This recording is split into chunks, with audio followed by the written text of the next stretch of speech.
The U.S. national debt and fiscal deficit? Honestly, it's ridiculous. Right now, the U.S. fiscal deficit is on par with the GDP of a top 10 economy. And America's total debt? It's nearly equal to the combined debt of all other G20 countries, excluding the U.S. itself. Imagine someone maxing out all their credit cards, working like crazy, yet somehow still sinking deeper into debt. That's the U.S. government today. It's like a modern-day Sisyphus, endlessly pushing a boulder up a hill only to have it roll back down again. Most experts agree, while there's no immediate crisis, the long-term risks are massive. So the big question is, can the U.S. ever break free from this cycle? And if so, how? Let's find out. Most of the U.S. government's revenue comes from income taxes and payroll taxes, basically from working Americans. On the other hand, government spending is more diverse. The biggest chunks go to healthcare, including Medicare, Social Security, and interest payments on debt. Looking at the charts, it's clear, you can't fix the deficit by adjusting just one area. Both spending cuts and tax increases will be necessary. Let's talk taxes. One option is to go beyond just taxing income. The U.S. loses an estimated $731 billion per year due to tax avoidance. That's about 3 times as much as all corporate tax revenue combined, approximately $255 billion. Loopholes like bonus depreciation and R&D tax credits are often used by corporations armed with teams of lawyers, while regular people have no access to these benefits. That's why the effective corporate tax rate is far lower than the actual rate. Fixing this isn't easy. It requires global cooperation to close tax havens and rewrite laws so that corporations can't just shift profits overseas. Another approach is taxing capital income. Capital gains are taxed at significantly lower rates than wages, even though the richest 0.1% earn most of their income from investments, not labor. This worsens inequality and leaves the middle and working class paying a higher effective tax rate.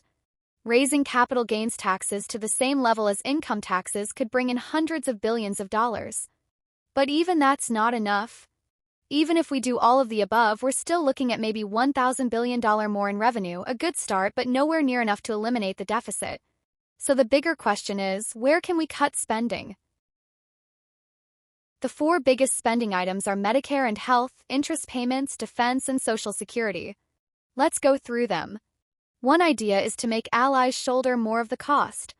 That's already being considered by the current administration. But this isn't just a budget issue, it's also a diplomatic one. Depending on how it's done, it could either be smart policy or a threat to alliances. This one's easy in theory, just lower interest rates or pay down the debt. But it's not that simple. The Federal Reserve doesn't completely control rates, markets do. And if it were that easy to pay off debt, we wouldn't be in this mess to begin with. So yeah, let's move on. To talk about Social Security, we need to talk about aging. Lifespans are increasing while birth rates are falling in developed countries.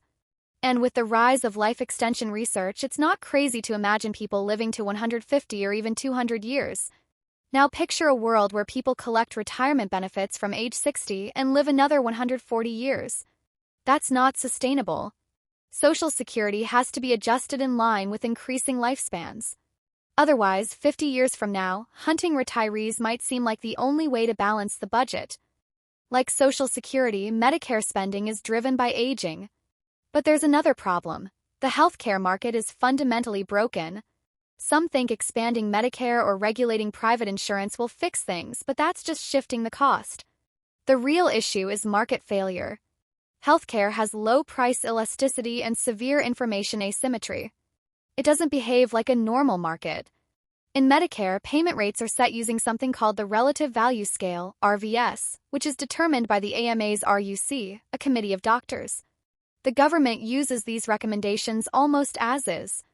But actual reimbursement rates are set by multiplying the RVS by a conversion factor, which is set by the CMS, Centers for Medicare and Medicaid Services.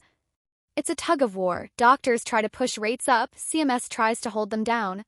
As for drug prices, even worse. Until recently, the government couldn't even legally negotiate drug prices, even while subsidizing them. That's finally changing, but how effective it'll be remains to be seen. There is no magic fix. No single policy will solve this crisis. But that's okay because it didn't start with a single cause. Bit by bit, different interest groups chipped away at the budget until we ended up here. The only real solution is to patch things up bit by bit. But the most important thing is this: government benefits are never free. Whatever you receive, healthcare, retirement, infrastructure, it's paid for by someone. And often that someone is you. We all love free stuff. But when it comes from the government, it's never truly free.